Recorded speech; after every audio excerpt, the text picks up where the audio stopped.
ancla inmutable.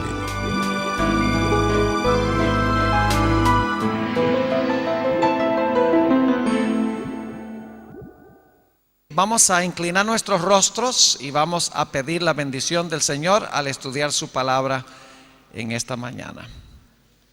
Padre Celestial, gracias te damos una vez más por la forma como te has manifestado durante esta semana. Confiamos que hoy no será diferente, que tu Espíritu Santo se manifestará con poder hoy y mañana al concluir esta semana de oración. Te doy gracias por las decisiones que han sido tomadas y te pido que en esta mañana nuevas decisiones puedan ser tomadas de parte de jóvenes, señoritas, hermanos de la comunidad, visitas. Toca cada corazón y cada mente. Habla individualmente a cada uno. Te lo pido en el nombre precioso de tu Hijo, Cristo Jesús. Amén. Quiero comenzar leyendo Apocalipsis, el capítulo 14 y el versículo 9. Apocalipsis 14 y el versículo 9.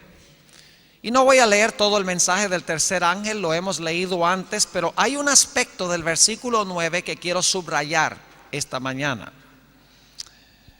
Dice allí: y el tercer ángel los siguió diciendo a gran voz: si alguno adora a la bestia y a su imagen y recibe la marca en su frente o en su mano, y luego habla de que se va a manifestar sobre esa persona la ira de Dios.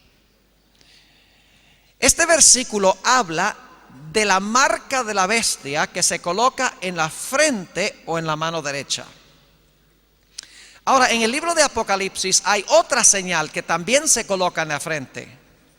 Esa señal se menciona en Apocalipsis 7 y los versículos 1 al 4. Apocalipsis 7, 1 al 4. Y voy a leer rápidamente este pasaje. Después de esto vi a 4 ángeles en pie sobre los 4 ángulos de la tierra, que detenían los 4 vientos de la tierra, para que no soplase viento alguno sobre la tierra, ni sobre el mar, ni sobre ningún árbol. Vi también a otro ángel que subía de donde sale el sol, y tenía el sello del Dios vivo, y clamó a gran voz a los 4 ángeles, a quienes se les había dado el poder de hacer daño a la tierra y al mar, diciendo: no hagáis daño a la tierra, ni al mar, ni a los árboles, hasta que hayamos sellado en sus frentes a los siervos de nuestro Dios. El libro de Apocalipsis es un libro de contrastes. Hay el vino de la ira de Dios y el vino de Babilonia. Hay el mar de vidrio y el lago de fuego. La mujer pura de Apocalipsis 12 y la mujer ramera de Apocalipsis 17. Y aquí tenemos un contraste entre el sello de Dios y la marca de la bestia, que será la gran prueba final para el mundo. Es decir, si tú recibes la marca de la bestia, te vas a perder. Si recibes el sello de Dios, es una indicación de que eres salvo o eres salva. Es decir, es un asunto de vida o muerte, este asunto del sello de Dios y la marca de la bestia. Pero inmediatamente nos preguntamos: ¿qué será el sello de Dios y qué será la marca de la bestia? Esta mañana yo quisiera estudiar este tema desde una perspectiva un poco distinta. Hay muchas formas de trazar este tema sobre el sello de Dios y la marca de la bestia, pero en esta mañana lo vamos a hacer regresando al libro de Génesis y mirando la primera prueba que Dios estableció para nuestros primeros padres en el huerto del Edén. Así que les invito a que vayan conmigo al libro de Génesis. Aquellos que están escuchando por radio, ojalá tengan sus Biblias en la mano, para que puedan leer lo que estamos trazando aquí, y los que están aquí en el auditorio pues pueden verlo en la pantalla porque no hay mucha luz. Génesis, el capítulo 2, y voy a empezar leyendo en el versículo 15 en un momento, pero antes de esto quiero subrayar un punto muy importante en el relato de la creación. Y es que en el relato de la creación se especifica que Adán y Eva no presenciaron ocularmente la creación de nada. Es decir, Adán y Eva no vieron a Dios crear absolutamente nada. El primer día, cuando Dios hizo la luz, no estaban por allí. El segundo día, cuando Dios hizo el firmamento, todavía no habían sido creados. El tercer día, cuando Dios hizo la tierra seca, las plantas, los árboles, las flores, todavía no habían sido creados. El cuarto día, cuando Dios hizo el sol, la luna y las estrellas, aún no habían aparecido Adán y Eva. El quinto día, cuando Dios hizo las aves y los peces, Adán y Eva no habían sido creados. Aún el sexto día, cuando Dios hizo las bestias terrestres, Adán y Eva no habían sido creados.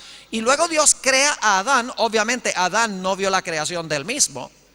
Y luego entonces, cuando Dios crea a Eva, pone a dormir a Adán y luego crea a Eva. Es decir, Adán ni siquiera vio la creación de Eva. Lo que estoy tratando de decir es que Adán y Eva no tenían ninguna prueba absoluta de que Dios era su creador, de que Jesús era su creador. No habían visto nada. Tenían que aceptar que Jesús era el creador por fe, porque no habían visto con sus propios ojos la creación de nada. Es decir, tenían que aceptar por fe de que Jesús era el creador, porque Jesús les dijo que era el creador. Este es un dato muy importante para lo que vamos a estudiar en nuestro tema de esta mañana. Ahora sí, vamos a Génesis 2 y quiero empezar la lectura en el versículo 15. Tomó pues Jehová Dios al hombre y lo puso en el huerto de Edén para que lo labrara y lo guardase. Y ahora noten, en el versículo 16, Dios le va a dar a Adán y Eva un mandato positivo. Primero les dice lo que pueden hacer. Dice en el versículo 16: y mandó Jehová Dios al hombre diciendo: de todo árbol del huerto comerás. Primero, un mandato positivo. Dios dice: todo árbol que está en el huerto es para tu uso personal, es para tu consumo personal. Puedes disfrutar de todos los frutos de todos los árboles. Es decir, Dios da un mandato positivo en cuanto a lo que se les permite. Todos los frutos de los árboles son para ellos. Pero luego Dios da un mandato negativo. Noten el versículo 17. Dice: mas del árbol de la ciencia del bien y del mal no comerás, porque el día que de él comieres, ciertamente morirás. Un mandato positivo. Todos los árboles son para tu consumo personal, para tu uso personal. Pero hay un árbol que he reservado para mí, no es de ustedes. Y de ese árbol ustedes no pueden comer. Todos los árboles son de ustedes, menos uno que me he reservado para mí. Ahora, ¿a dónde quedaba ese árbol que probaba la confianza de Adán y Eva en Dios? En Génesis 3 y el versículo 3 encontramos el detalle exacto de dónde estaba ese árbol en el huerto del Edén. Dice en el versículo 2, para el contexto del capítulo 3: y la mujer respondió a la serpiente: del fruto de los árboles del huerto podemos comer, pero del fruto del árbol que está en medio del huerto, dijo Dios: no comeréis de él ni le tocaréis, para que no muráis. El árbol que probaba la fe de Adán y Eva se encontraba en el centro del huerto, es decir, en medio del huerto. Ahora yo quiero preguntar: ¿quién fue el que escogió el árbol del cual Adán y Eva no debían comer? Dios le dijo a Adán y Eva: miren, Adán y Eva, yo quiero que ustedes me reserven un árbol para mí. Yo quiero que ustedes me dediquen un árbol a mí. No coman de él, resérvenlo nada más con propósitos sagrados para mí. Escojan ustedes de cuál árbol no van a comer. ¿Fue así? No. Dios no le dijo a Adán y Eva, escojan ustedes cuál árbol me van a dedicar. Dios mismo escogió el árbol, Dios mismo especificó el árbol del cual no debían comer. Ahora, cuando uno lee el relato aquí en Génesis, el capítulo 2, uno se lleva la impresión de que ese árbol que estaba en medio del huerto no tenía ninguna diferencia en realidad de todos los demás árboles. Es más, Elena White en el libro La historia de la redención dice que el árbol de la ciencia del bien y del mal se parecía a todos los demás árboles. No era más alto, no tenía una aureola de luz, no tenía frutos más grandes. Es decir, era un árbol común y corriente como los demás árboles. Lo que distinguía a este árbol de los otros árboles no era su apariencia externa. Lo que lo distinguía de los otros árboles es el hecho de que Dios dijo, no comerás de él. Ahora, otro dato interesante al leer este relato de Génesis, el capítulo 2, es que en realidad todos los árboles del huerto pertenecían a Dios. La Biblia dice que todo lo que Dios creó es de Él, porque lo hizo. Es decir, todos los árboles del huerto eran de Dios. Pero este árbol era de Dios en un sentido especial. Es decir, este árbol pertenecía a Dios en un sentido especial por sobre todos los demás árboles. Aunque todos los árboles eran de Dios porque Dios los creó, este árbol estaba apartado con un propósito especial. Ahora, ¿por qué les dijo Dios a Adán y Eva que no comieran del árbol? ¿Cuál era la prueba? ¿Qué debían demostrar Adán y Eva al no comer de este árbol? En realidad, el propósito de no comer del árbol era para que Adán y Eva pudiesen confesar, absteniéndose del árbol, de que Dios era el verdadero Dios y su creador. Noten lo que dice Génesis, el capítulo 3 y el versículo 4 y 5. Entonces la serpiente dijo a la mujer, no moriréis, sino que sabe Dios que el día que comiereis de él, serán abiertos vuestros ojos y seréis como Dios, sabiendo el bien y el mal. Fíjense que había una distinción entre Dios, el creador, y las criaturas. Pero Satanás está tratando de borrar la diferencia entre el creador y las criaturas. Le está diciendo a Adán y Eva, ese cuento de que Dios los creó a ustedes, no se crean ese cuento. Ustedes no tienen que pensar que son criaturas y que Dios es el único Dios. Dios comió de este árbol y se hizo Dios. Si ustedes comen del árbol también pueden ser Dios. Nada de este pesimismo de que ustedes son inferiores a Dios y que son criaturas y que Dios es el creador. Es decir, el propósito de abstenerse de comer del árbol era demostrar que Adán y Eva creían que Dios era el único Dios verdadero y que Dios era su creador. La prueba en el huerto del Edén era para ver si Adán y Eva confesaban al verdadero Dios creador y que ellos eran criaturas. Claro, Satanás para este tiempo había caído del cielo. Y Satanás odiaba a Dios y particularmente a Jesús. Porque la batalla en el cielo no fue primordialmente entre Dios el Padre y Satanás. La guerra en el cielo fue primordialmente entre, como dice Apocalipsis 12, entre Miguel, el arcángel, que ya hemos identificado como Jesús, y Satanás. Es decir, Satanás sintió envidia de Jesús. Desde el comienzo Satanás odiaba a Jesús.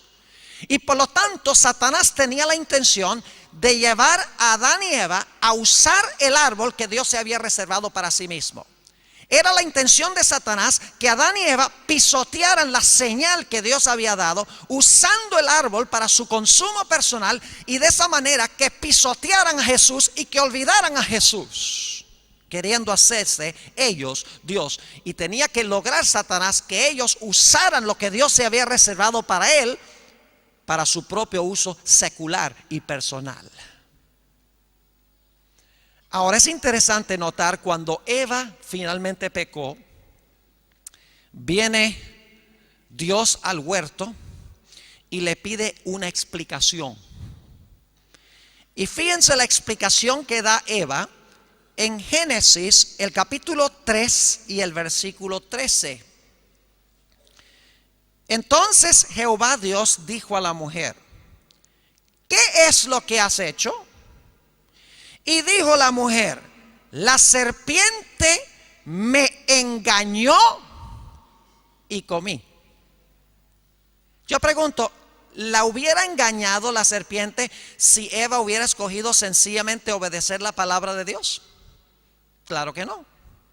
La prueba era sencilla. Dios dijo: este arbolito es mío, no coman de él, lo he reservado, aunque se parece a los demás árboles, es mío en un sentido especial. Sencillamente no coman del árbol. Era muy fácil la prueba. Sencillamente significaba obedecer lo que Dios dijo, obedecer la palabra de Dios. Pero Satanás quería que desobedecieran la palabra de Dios. Y dice la Biblia que Satanás logró engañar a Eva. Ahora yo quiero pararme un momento aquí y quiero hacerles esta pregunta. ¿Qué necesita hacer usted para engañar a alguien? ¿Qué necesita hacer para engañar a alguien?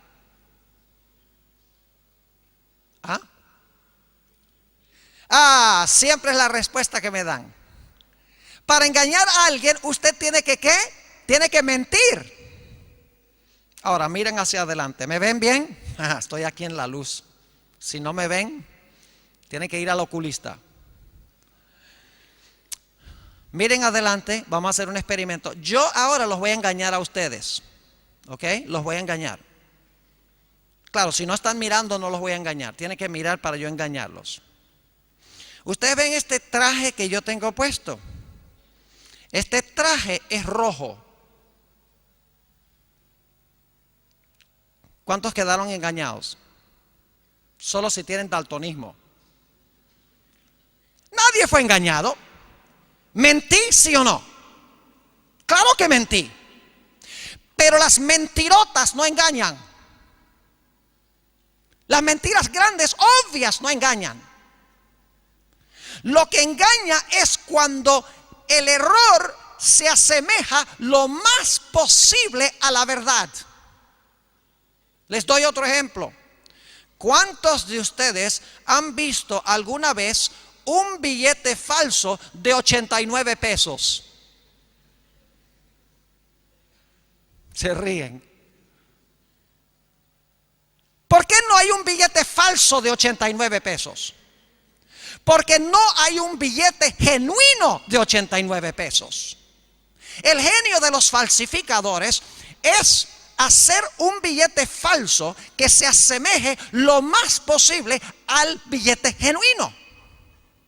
Ahí está el genio del engaño, es hacer que el error se parezca lo más posible a la verdad. Ahora yo pregunto, ¿qué viene primero? ¿Lo genuino y luego la falsificación?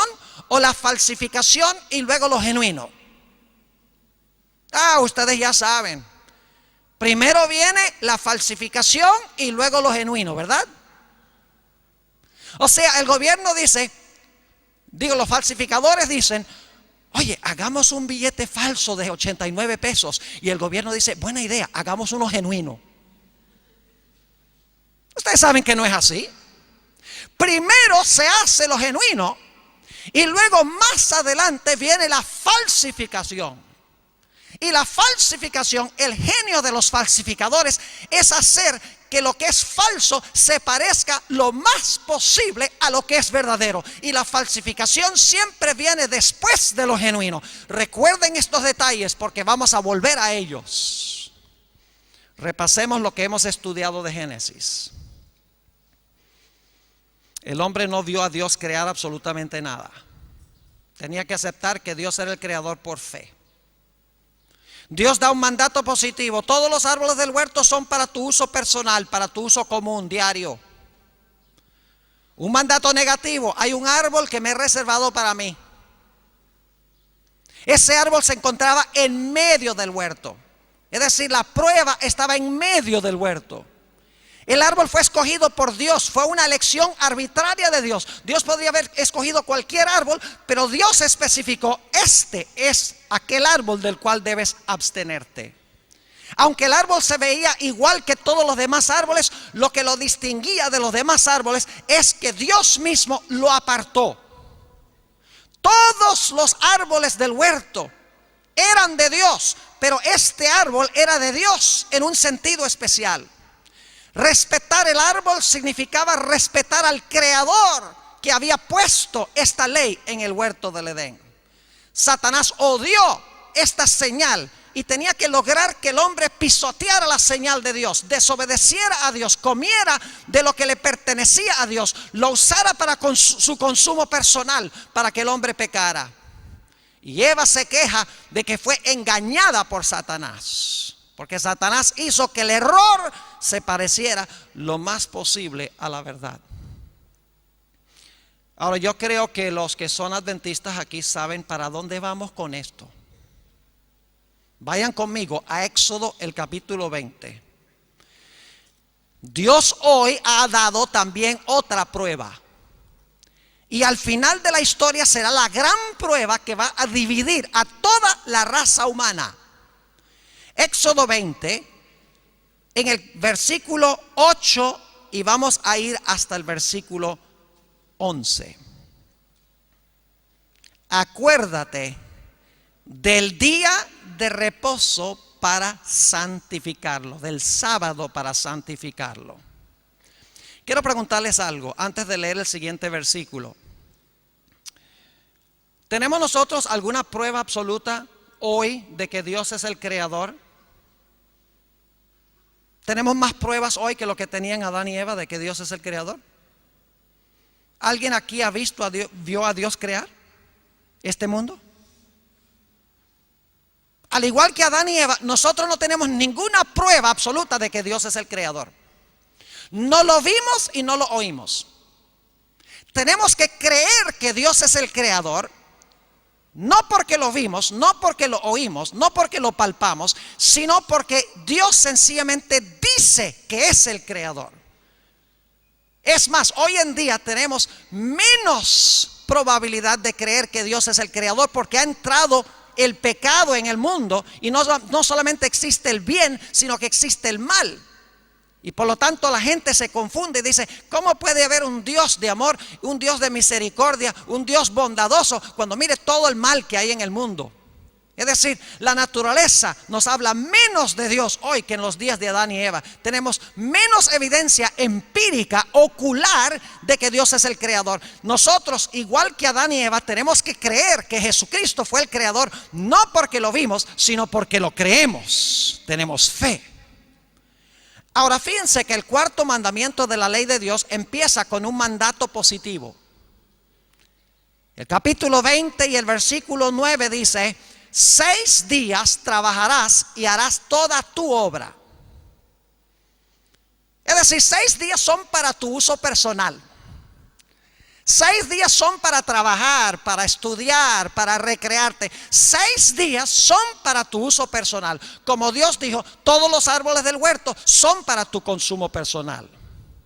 Pero luego quiero que noten que hay un mandato negativo después del mandato positivo. Dice en el versículo 10: mas el séptimo día es reposo o sábado para Jehová tu Dios. No hagas en él obra alguna, tú, ni tu hijo, ni tu hija, ni tu siervo, ni tu criada, ni tu bestia, ni tu extranjero que está dentro de tus puertas. Es decir, de todos los días Dios se ha reservado uno para él. Así como de todos los árboles, Dios se reservó un árbol para él, del cual el hombre no debía participar. Así que en el cuarto mandamiento tenemos un mandato positivo. De todos los días puedes disfrutar un mandato negativo, pero hay un día que he reservado para mí que no debes usar tú. Ahora yo pregunto, ¿a dónde se encuentra el mandamiento que dice que debemos santificar el séptimo día sábado? se encuentra en el corazón de la ley de Dios, en el centro de la ley de Dios, así como el árbol se encontraba en el centro del huerto de Dios. Y algunos dirán, pastor, ¿cómo sabemos nosotros que el mandamiento del sábado está en el centro o en el corazón de la ley de Dios? Quiero compartir con ustedes una experiencia que tuve hace varios años cuando estaba estudiando en la Universidad de Andrews, en el estado de Michigan, en los Estados Unidos. Durante las vacaciones, cuando no estaba en clase, acostumbraba ir a la biblioteca porque tiene una biblioteca inmensa ya. Y me ponía a buscar en la sección teológica los nombres de los libros y el contenido de los libros uno por uno para ver si había material que yo podía fotocopiar para meter en mi archivo, porque yo sabía que no siempre iba a tener acceso a la biblioteca de Andrews y quería llevar la mayor cantidad de material posible. A veces pasaba hasta 8 horas sacando un libro, mirando a ver qué contenía, si había algo útil, y así sucesivamente, uno por uno. Y un día estaba en la biblioteca y recuerdo que fui a una sección donde había unos libros verdes bien grandes y gruesos. Y no sé qué es lo que me atrajo la atención, porque cuando yo veía un libro que no le veía posibilidades, ni siquiera lo sacaba del estante. El nombre de este libro era una colección, en realidad, ugarítica. El ugarítico es un idioma muerto de las épocas del Antiguo Testamento, en realidad de la época de la historia de Mesopotamia. Ugarítico. Y yo no sé qué fue lo que me atrajo la atención.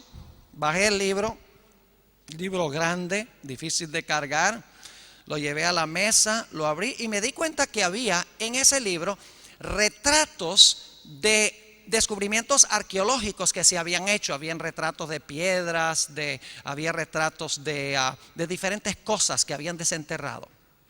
Cuando llegué a cierta sección del libro, hay algo que me atrajo tremendamente la atención. Había varias fotos de tabletas que habían descubierto en una ciudad de Canaán con el nombre de Ugarit. Y lo que me atrajo de esas tabletas, la atención de esas tabletas, no fue una sola que descubrieron, sino muchas de ellas, es que en la tableta se encontraba un pacto entre un rey soberano y un rey súbdito de él. Era un pacto y el rey súbdito estaba prometiendo obediencia al rey soberano en ese pacto. Lo que me pareció interesante es que estos pactos estaban escritos en tablas de barro, y el material que estaba escrito al frente de la tableta estaba repetido, escrito lo mismo en la parte de atrás de la tableta. Imagínense, un pacto entre un rey soberano y su súbdito que promete obedecerle. El pacto está en tablas. Las tablas están escritas por ambos lados.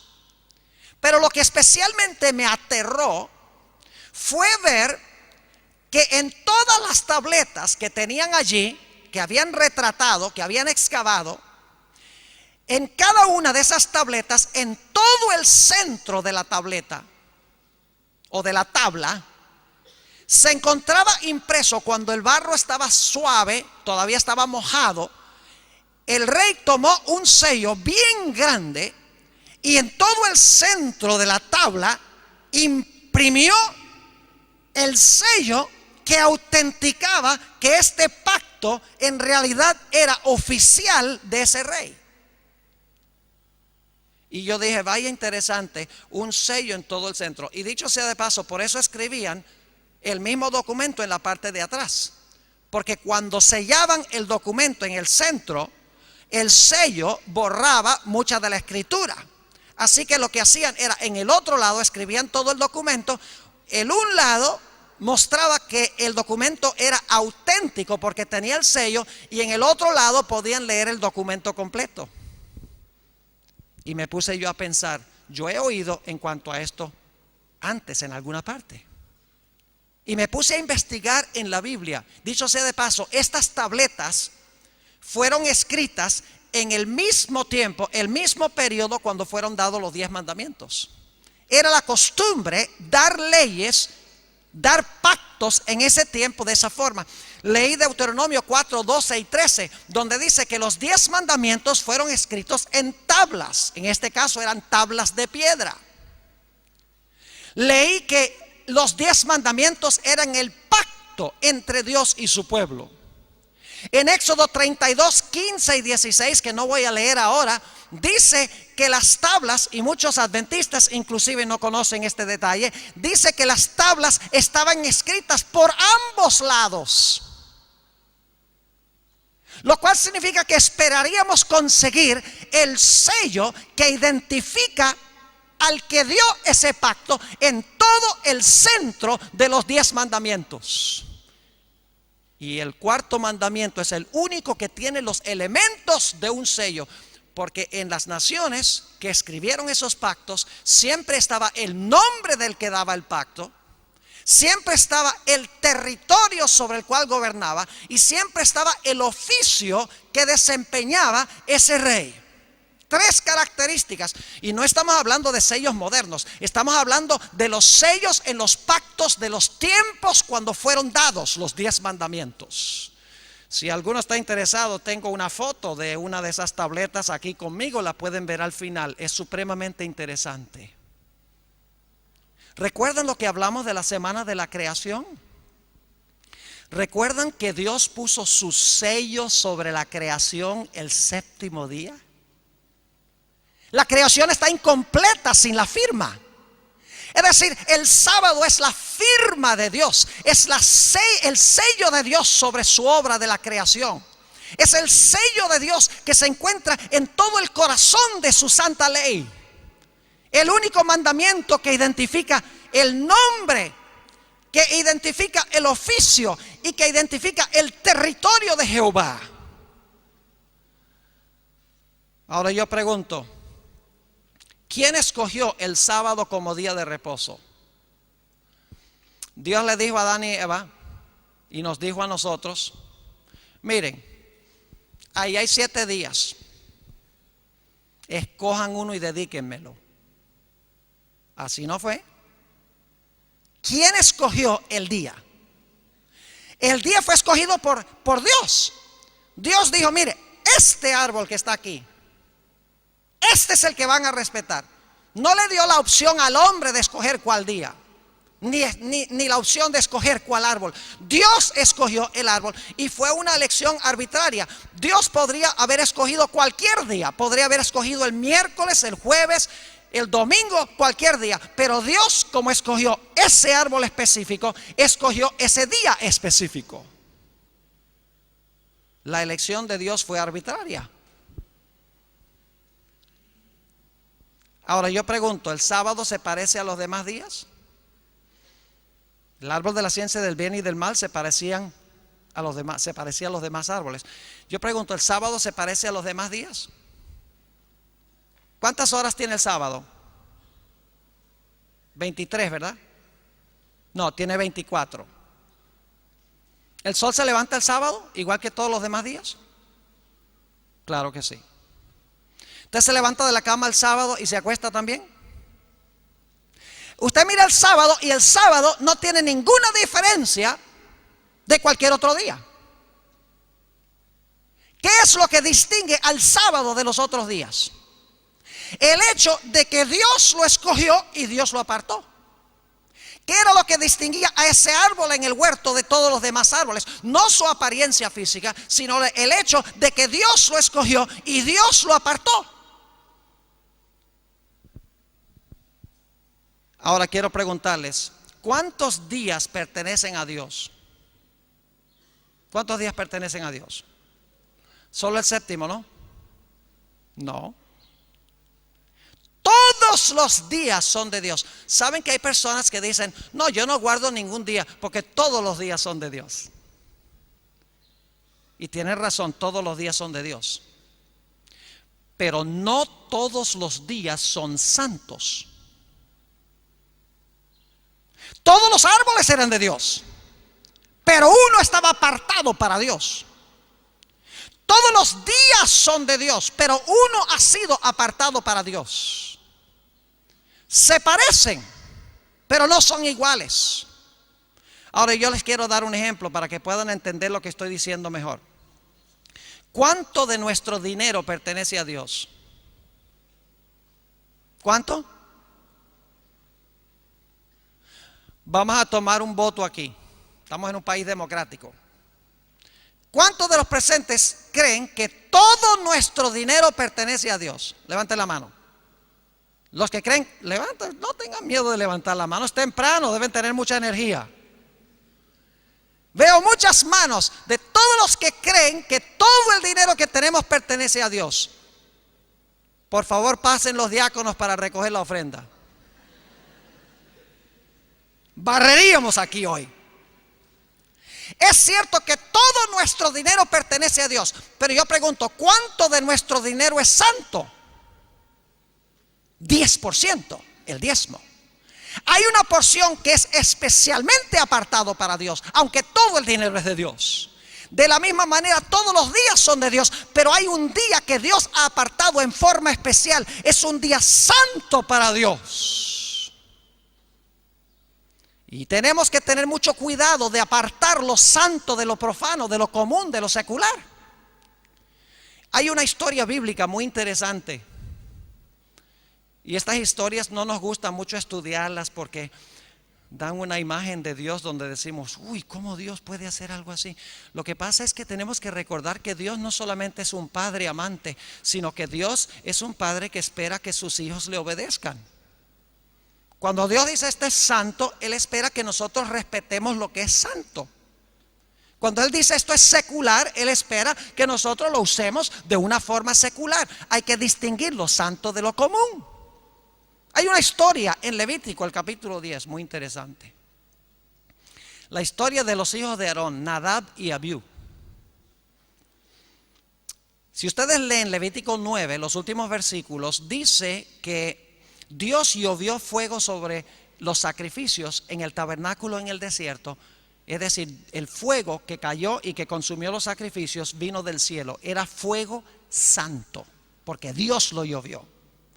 Y Dios le dijo a los sacerdotes, cuando ustedes vayan a tomar fuego para mezclarlo con el incienso y llevarlo al lugar santo para presentarlo en el altar del incienso, asegúrense que siempre lleven el fuego de este altar, fuego santo. No me lleven ningún otro fuego, no me lleven fuego común, fuego santo. Pero la Biblia dice que Nadab y Abiú, los hijos de Aarón, habían tomado vino. Y el vino había entorpecido sus sensibilidades. ¿Recuerdan lo que estudiamos anoche? El vino que emborracha a las naciones, que no les permite entender la verdad. ¿Cuántos de ustedes han tratado de darle alguna vez un estudio bíblico a un borracho? Es prácticamente imposible. Así pasa cuando se trata de hablar de la verdad de Dios a la gente que está ebria con el vino de Babilonia, con las enseñanzas de Babilonia. Les resulta difícil aceptarlas porque están espiritualmente ebrios. Y estos dos sacerdotes del Dios vivo estaban ebrios y no pudieron distinguir entre lo santo y lo común. Y dice la Sagrada Escritura en Levítico 10, 1 y 2, que Nadab y Abiú tomaron fuego extraño, es decir, fuego común, fuego de uso diario, y lo llevaron en sus incensarios para presentárselo ante Dios. Fuego común, ofreciéndolo como si fuera santo. Y cuando Nadab y Abiú entraron al santuario, Dios les dijo, Nadab y Abiú, gracias por haber venido esta mañana. A mí no me interesa qué fuego traigan, fuego es fuego. No, Señor.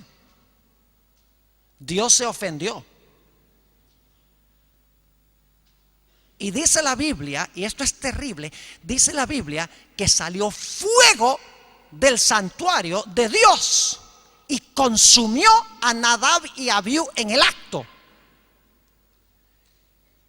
Y en Levítico 10, 9 al 11, luego Dios le dice a los sacerdotes, asegúrense que cuando vengan a servir en el santuario, no beban bebida fuerte, para que puedan distinguir entre el bien y el mal, y para que puedan enseñarle a mi pueblo todos los estatutos de Jehová. Es decir, la capacidad de discriminar entre lo bueno y lo malo y la capacidad de enseñar los estatutos de Jehová depende de tener una mente clara, no teniendo el vino de Babilonia, sino la verdad de Dios, porque el vino sin fermentar representa la verdad de Dios. El vino fermentado representa el error de Satanás. Ahora yo quiero preguntarles, Nadab y Abiú tomaron fuego común y se lo ofrecieron a Dios como si fuera santo. ¿Cómo creen ustedes que se siente Dios hoy cuando tomamos un día común de trabajo como el domingo? Porque el domingo es uno de los 6 días de trabajo, es el primer día de la semana, el sábado es el séptimo. 6 días trabajarás y harás toda tu obra. ¿Cómo se siente Dios cuando tomamos un día común de trabajo y se lo presentamos a Dios como si fuera santo? Si Dios acepta eso, entonces va a tener que pedirle perdón a Nadab y Abiú. Porque si no aceptó algo común como si fuera santo allá, ¿qué nos hace pensar que Dios va a aceptar un día común de trabajo y se lo ofrecemos a Dios como si fuera santo? ¿Cómo creemos que Dios va a aceptar un arreglo tal? Ahora, si la gente no conoce eso, esa es otra cosa. Pero Nadab y Abiú conocían lo que Dios había dicho. El pecado está en el que sabe hacer lo bueno y no lo hace, dice la Sagrada Escritura. Así que todos los días son de Dios, pero uno es santo. Ahora, ¿cuál es el propósito por el cual Dios dio el sábado? ¿Qué confesamos nosotros cuando guardamos el sábado? ¿Qué estamos anunciando cuando guardamos el sábado? Cuando Adán y Eva respetaron el árbol, estaban confesando de que Dios era el verdadero Dios y el creador. Note lo que dice Éxodo 20 y el versículo 11. ¿Qué hacemos nosotros cuando guardamos el sábado? Hacemos lo mismo que Adán y Eva en el huerto del Edén. Dice en Éxodo 20 y el versículo 11, la razón por la cual Dios dio el sábado. Dice, porque en 6 días hizo Jehová los cielos y la tierra, el mar y todas las cosas que en ellos hay, y reposó en el 7º día. Por tanto, Jehová bendijo el día de reposo y lo santificó. Y el libro de Ezequiel, el capítulo 20 y el versículo 12 y el versículo 20 dice que guardando los sábados de Dios, estamos reconociendo que Él es Dios, que Él es creador del cielo y de la tierra. Y claro, Satanás odia el sábado, porque el sábado nos recuerda a su enemigo, Jesús. Y Él quiere que la gente olvide el día de Jesús para que olviden a Jesús. Y por eso, como logró que Adán y Eva pisotearan, por así decirlo, el árbol de Dios, está logrando hoy en día inclusive que el mundo cristiano pisotee el día que Dios ha escogido como reconocimiento de que Él es el creador y que es el verdadero Dios. Serio lo que estamos hablando esta mañana. ¿Recuerdan la falsificación?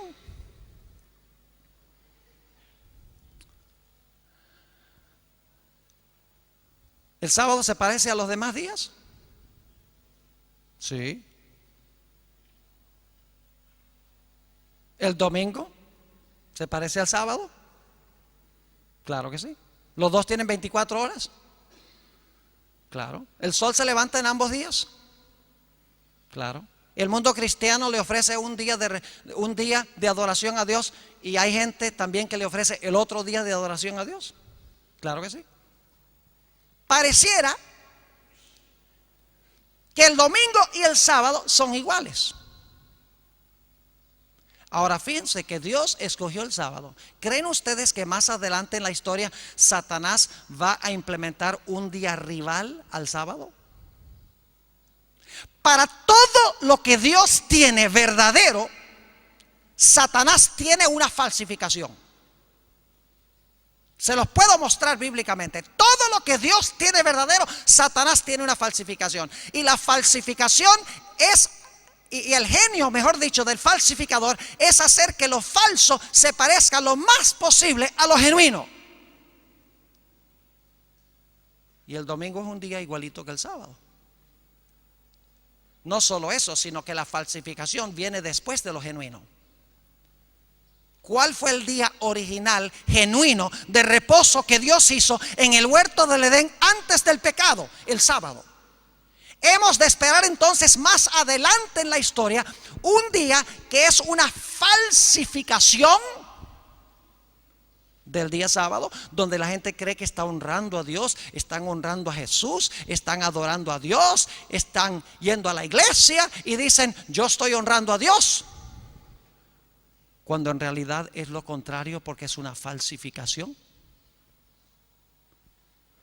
Mis apreciados jóvenes y hermanos, la Biblia nunca dice que el domingo es santo. La Biblia nunca dice que debemos honrar el domingo porque Cristo resucitó ese día. La Biblia nunca dice que es un día en que se nos requiere ir a la iglesia.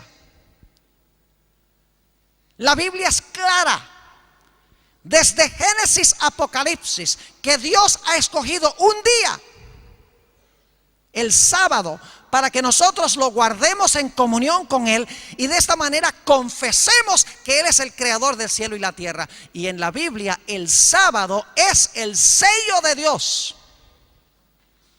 Y si el sábado es el sello de Dios, no tenemos que usar mucho nuestra imaginación para saber qué es la marca de la bestia. Ahora, ¿cuál era la penalidad de quebrantar el sábado? De comer del árbol. ¿Cuál era la consecuencia que Dios dijo? El día que de él comieres, ¿qué? Morirás. ¿Cuál era la penalidad para aquellos que adrede pisoteaban el sábado? Éxodo 31:15 dice que el que pisotee el sábado adrede y no lo santifique morirá.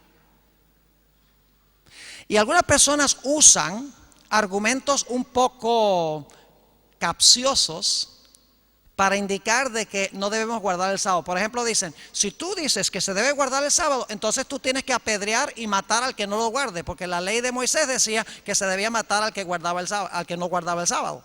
Entonces, si quieres decir que hay que guardar el sábado, tienes que aplicar la pena de muerte a los que no lo guarden. Suena muy factible. Pero el problema es que la ley mosaica también dice que cualquier persona que fuera descubierta en adulterio también habían que apedrearlo. Entonces significa que porque hoy no apedreamos a la gente por adulterio, ¿significa que está bien adulterar? Claro que no. Porque hoy la gente no guarda el sábado y no los apedreamos, ¿significa que podemos pisotear el sábado? En absoluto. Lo que pasa es que hoy vivimos en un sistema diferente, no vivimos en una teocracia donde Dios es el gobernante absoluto y directo de su pueblo. Pero algún día los que insistan en pisotear la señal conmemorativa de Dios a sabiendas, teniendo la luz y el conocimiento de Dios, dice la Sagrada Escritura que sufrirán la muerte, y no la muerte cualquiera, sino la muerte segunda. Quiero terminar en esta mañana yendo a Isaías 66, un pasaje que ya leímos durante el transcurso de esta semana. Quiero leerlo de nuevo. Isaías 66 y el versículo 22.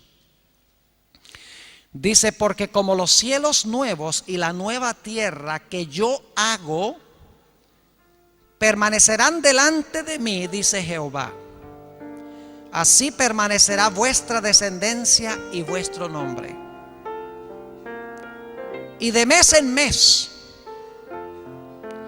y de día de reposo en día de reposo, es decir, de sábado en sábado, vendrán todos a adorar delante de mí, dijo Jehová.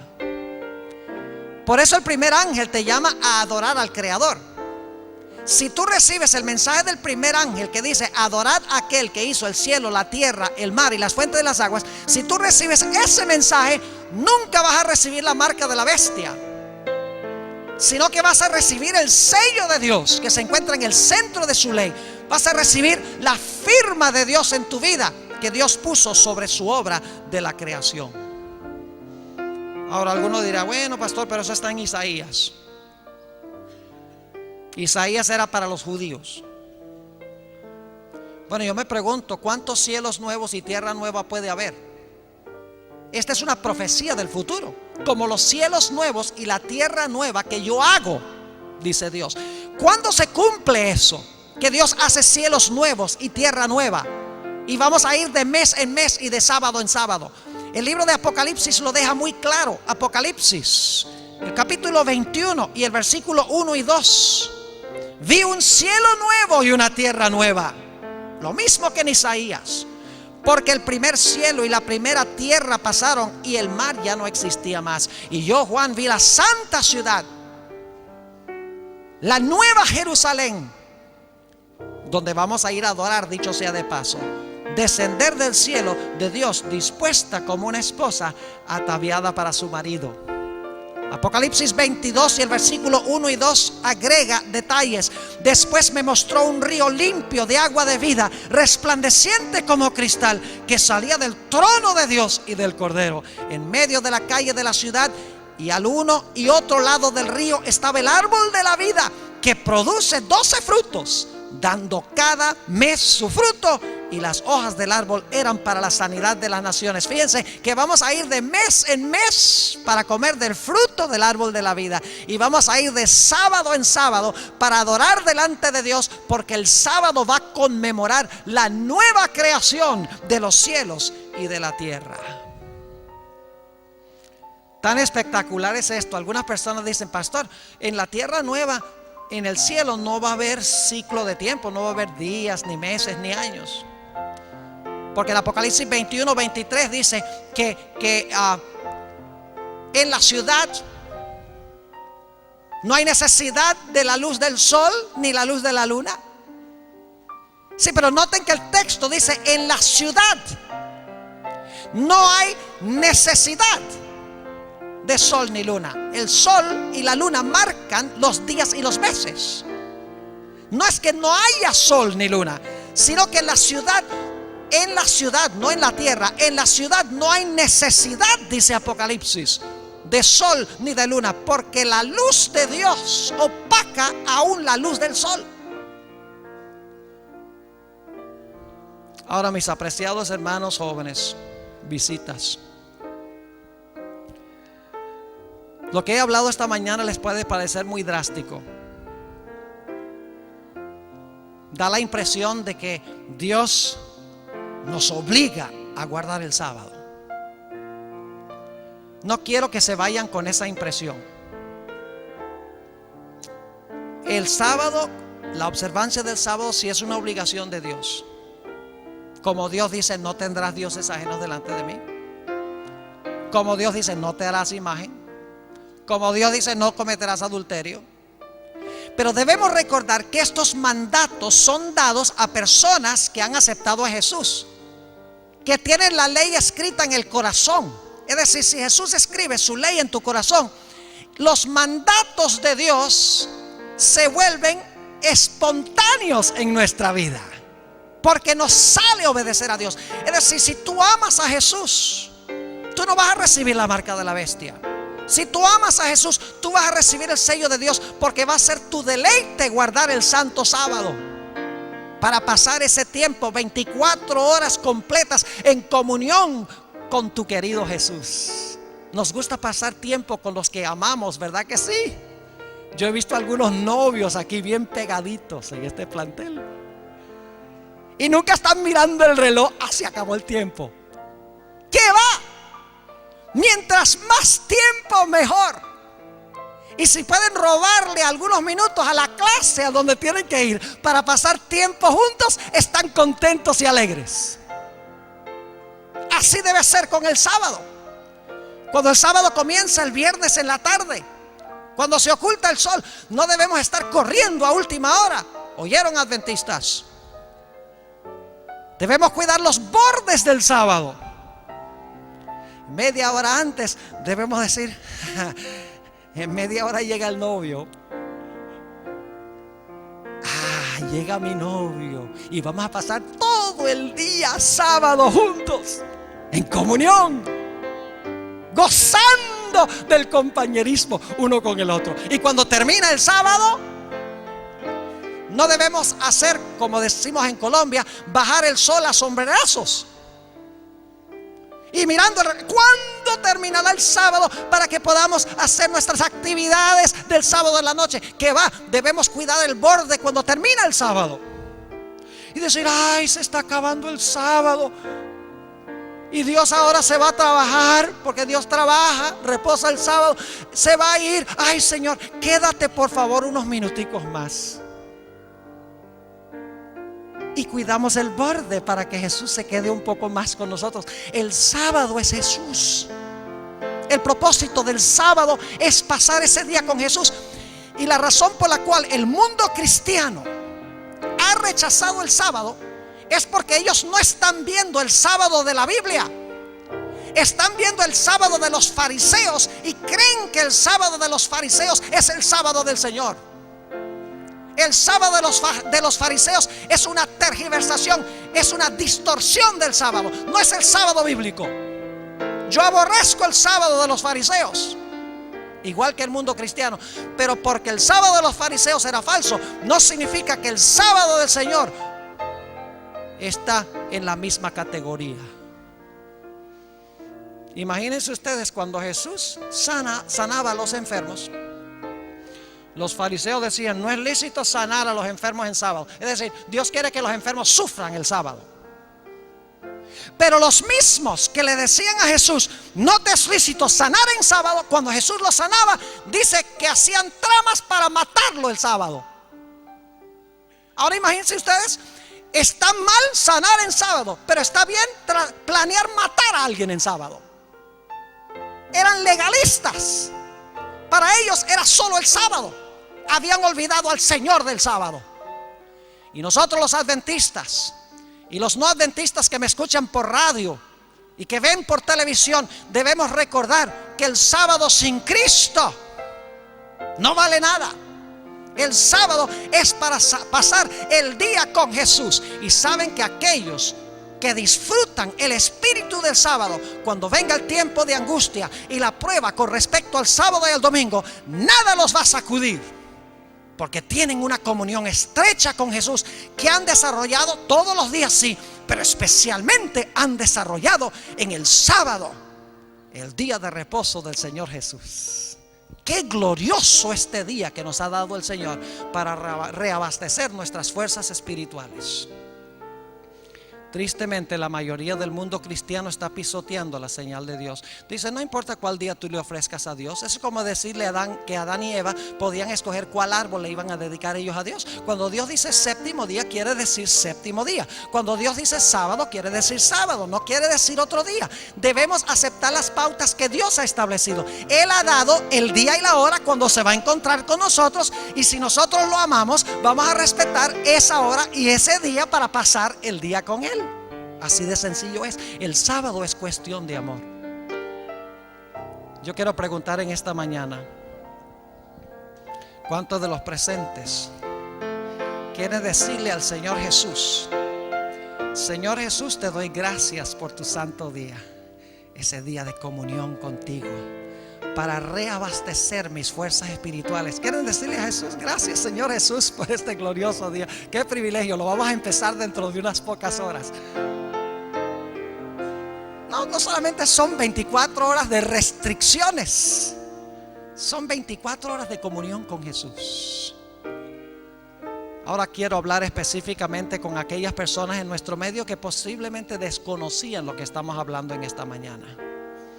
Desconocían la tremenda importancia del sábado, del séptimo día que Dios ha establecido como día de comunión con Él. Hay alguien en esta mañana que quiere decirle al Señor Jesús: Señor, yo no conocía muchas de estas cosas. No he estado guardando hasta este momento tu santo día como debe ser, pero por tu gracia y por tu poder yo quiero disfrutar de ese reposo que tú me das durante ese día. ¿Hay alguien aquí en esta mañana que quiere decir eso levantando la mano en este momento? Quiero tener una oración con usted en esta mañana. ¿Alguien en esta mañana que cabe dentro de esta categoría que desea decirle al Señor Jesús, no les voy a mandar a pasar al frente, pero quiere decirle a Jesús, yo quiero experimentar el gozo de la observancia de tu santo sábado? ¿Alguien? No puedo ver también a los que están allá afuera en la congregación. Posiblemente la mayoría de los que asisten a esta hora de la mañana son miembros de la iglesia adventista, conocen del sábado, han estado pasando ese día con Jesús. Pero si tú no estás en esa categoría, te quiero pedir que por favor tomes tu decisión esta mañana de que tú vas a dedicar tu vida a Jesús y vas a tomar tu decisión de tomar este tiempo, el séptimo día completo, para tener comunión con el Señor Jesús. Qué glorioso día nos ha dado el Señor, ¿verdad? Por eso se llama santo. Delicias. El sábado no es un día de restricciones y prohibiciones, es un día delicioso, es un día bendito de Jehová. Quiero en esta mañana concluir con una palabra de oración. Por favor, reflexiona sobre lo que hemos hablado. Esta será la gran prueba final. Si vamos a ser leales a Dios, observando su santo día y pasando ese tiempo con Él, o si escogemos la rebelión contra Él, escogiendo otro plan que Dios no ha establecido. Oremos. Padre celestial, te damos gracias en esta mañana por el mensaje que tú nos has dado de tu santa palabra. Señor, te damos gracias por el sábado, donde cada semana podemos tomar 24 horas completas para tener comunión con Jesús. Oh Señor, necesitamos reabastecer nuestras baterías espirituales. Por eso tú hiciste este día. Señor, te pido que los adventistas reunidos aquí podamos tener un concepto más claro del sábado. Muchas veces hacemos el sábado lo que no debemos. Ayúdanos, Señor, a guardarlo como tú quieres, enfocada nuestra mente solo en Jesús, en nada secular. Y Señor, aquí reunidas en esta mañana hay personas que no han estado guardando tu santo día, no han guardado tu sábado, no conocían la importancia, posiblemente han bebido el vino de Babilonia. Te ruego, Señor, que tú ayudes a estas personas a tomar la decisión de experimentar el gozo de pasar este día con Jesús. Te doy gracias, Señor, porque cuando venimos a ti con fe, nos acercamos a tu trono, tú nos oyes y nos respondes. Te pido, Señor, que respondas esta plegaria, porque te lo pido en el precioso nombre de Cristo Jesús, tu Hijo. Amén.